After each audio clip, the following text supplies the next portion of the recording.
देखिए इसमें आपको क्या पढ़ने के लिए समबाहु त्रिभुज, ठीक है। समबाहु त्रिभुज का परिमाप क्या होता है? तो समबाहु त्रिभुज का परिमाप तीनों भुजाओं का योग के बराबर होता है। तीनों भुजाओं का योग का बराबर, योग मतलब जोड़। अभी बताते हैं कि त्रिभुज किसको कहते हैं, त्रिभुज में कितने शीर्ष होते हैं, कितने भुजा होते हैं और कितने कोण होते हैं, बताए ना। तो इसमें क्या कहा जा रहा है कि तीनों भुजाओं के योग के बराबर होता है क्या, समबाहु त्रिभुज के परिमाप, ठीक है। यहाँ देखिए योग बराबर लिख दिए, योग बराबर क्या लिखा, ए प्लस में ए। यहाँ पे एक त्रिभुज बनाया गया है जिसमें ए बी सी, तीनों भुजाओं का माप जो दिया गया है कितना है, ए सेंटीमीटर, कितना है ए, यानी कि इस भुजा का माप ए है, इस भुजा का माप ए है, इस भुजा का माप ए है, तीनों के जोड़ दिए तो कितना आंसर आ गया, ठीक है, कोई दिक्कत नहीं। आगे देखिए प्रत्येक कोण कितना डिग्री का होता है, जैसे कि मान लीजिए अगर यहाँ डिग्री बना यानी कोण बनाया जाता है, कितना डिग्री का कोण ये बनेगा, कोई दिक्कत। प्रत्येक कोण कितना डिग्री का होता है, यहाँ पे अगर कोण बनता है त्रिभुज में तो कितना डिग्री का होगा इसको ज्ञात करने के लिए, तो प्रत्येक कोण 180 डिग्री बटे में 3, यहाँ पे तीनों भुजाओं का योग कितना आया है, 3 आया है। ऐसे पहले हम अभी क्वेश्चन पढ़े थे उसमें जान चुके हैं कि त्रिभुज में तीनों कोणों का योग कितना होता है, 180 डिग्री होता है। तो 180 डिग्री में 3 से जब हम भाग करेंगे तो कितना आ गया, 60 डिग्री, कितना आ गया 60 डिग्री, मतलब एक कोण का कितना डिग्री आ गया 60 डिग्री। तो मान लीजिए वो यहाँ पे वो त्रिभुज बना लिए तो सभी कोणों का योग, सॉरी सभी कोणों का योग 360 डिग्री होता है, तो एक कोण का माप कितना होगा 60 डिग्री, कितना होगा 60 डिग्री, समझ गए ना। प्रत्येक कोण कितना डिग्री का होता है, 60 डिग्री का होता है। चलिए अब आगे समझिए सूत्र क्या होता है, समबाहु त्रिभुज का क्षेत्रफल बराबर, ये काफी ज्यादा इंपॉर्टेंट क्वेश्चन है, एक क्वेश्चन ऑब्जेक्टिव में पूछेगा आप लोगों से, ठीक है, तो याद रखिएगा। समबाहु त्रिभुज का क्षेत्रफल बराबर फॉर्मूला होता है √3 बटे में 4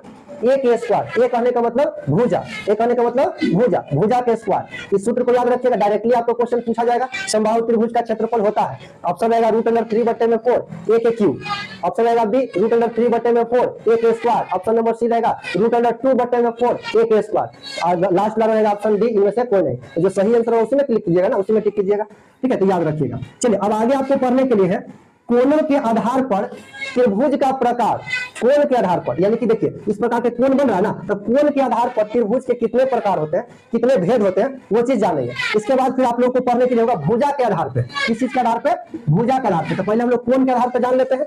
देखिए इधर कोण के आधार पर जो त्रिभुज का प्रकार होता है, यहाँ देखिए एक त्रिभुज दे दिया गया ए बी सी, देखिए कोण बनाया 60 डिग्री, 50 डिग्री और 70 डिग्री, ठीक है। तीनों को ऐड कीजिएगा 180 डिग्री आ जाएगा, 60 70 और 50 तीनों को जब जोड़िएगा तो 180 डिग्री आ जाएगा, ठीक है। लेकिन ध्यान दीजिए यहाँ पे ये तीनों कोने में 90 डिग्री से कोई बड़ा है नहीं, 90 डिग्री है नहीं है, यानी सब 90 डिग्री से छोटा है, 90 डिग्री से छोटा है। जब त्रिभुज देखेंगे और त्रिभुज में सभी कोणों का जो मान दिया हुआ है 90 डिग्री से भी छोटा देवल है तो न्यून कोण होगा। न्यून कोण मतलब न्यून मतलब तनी मान है कि ना, छोटा कोण। तो 90 डिग्री से कम अगर है तो न्यून कोण कहेंगे, क्या कहेंगे, न्यून कोण। अगला देखते हैं पी क्यू आर, इसमें देखिए 60 डिग्री 20 डिग्री और 100 डिग्री, ठीक ना। अभी तीनों के जोड़ लीजिए तो देखिए तो 60 20 80 और 100 जोड़ेगा तो 180 हो गया, ये तीनों कोणों का 180 डिग्री हो गया। लेकिन इसमें देखिए इसमें कोई एक तो कोण है ना जो 90 डिग्री से ज्यादा है, 90 डिग्री से ज्यादा है। तो देखिए जब 90 डिग्री से ज्यादा होगा ना उसको अधिक कोण कहेंगे, क्या कहेंगे, अधिक कोण। 90 डिग्री से कम रहेगा तो न्यून कोण, 90 डिग्री से कोई एक कोण ज्यादा रहेगा तो अधिक कोण कहेंगे। अधिक मतलब ज्यादा, अधिक मतलब ज्यादा। दूसरा समझ गए प्रकार।